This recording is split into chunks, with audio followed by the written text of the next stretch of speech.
In this video, I'll guide you through how to track Cadence performance in HubSpot. Whether you're a seasoned marketer or just starting out, understanding how your sequences are performing is crucial for optimizing your sales strategies.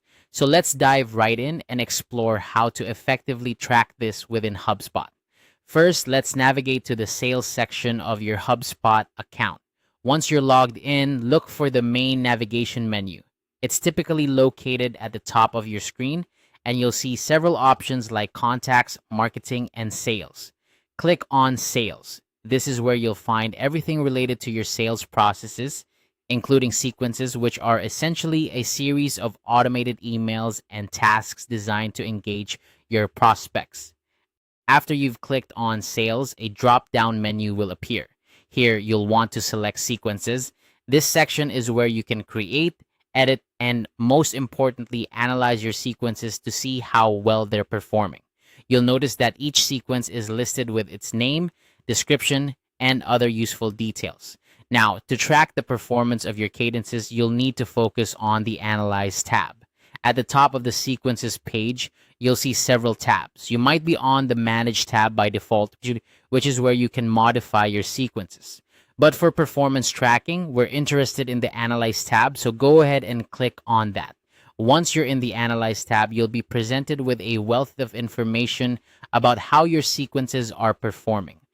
This is where you can get detailed insights into metrics like open rates, click-through rates, and reply rates. Each of these metrics provides valuable information about how your audience is engaging with your emails. For instance, a high open rate but a low reply rate might suggest that your subject lines are catchy, but the content isn't compelling enough to prompt a response.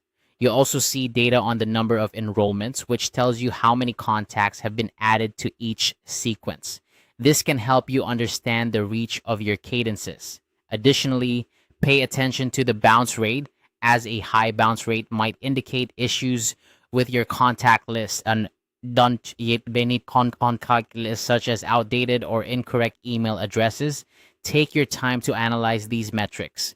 Understanding them will help you identify which sequences are performing well and which ones might need some tweaking.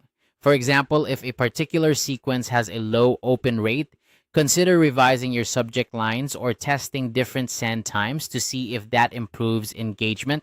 Finally, remember that tracking cadence performance is not a one-time task. It should be an ongoing process. Regularly check back on the Analyze tab to monitor changes and trends over time. This will help you make informed decisions about your sales strategies and ensure that your sequences are always optimized for the best results. I hope this guide has made it clear how to track cadence performance in HubSpot. By consistently analyzing your sequence metrics, you can fine-tune your approach and ultimately achieve better engagement with your audience. Thanks for watching, and if you found this video helpful, make sure to like and subscribe for more HubSpot tips and tutorials.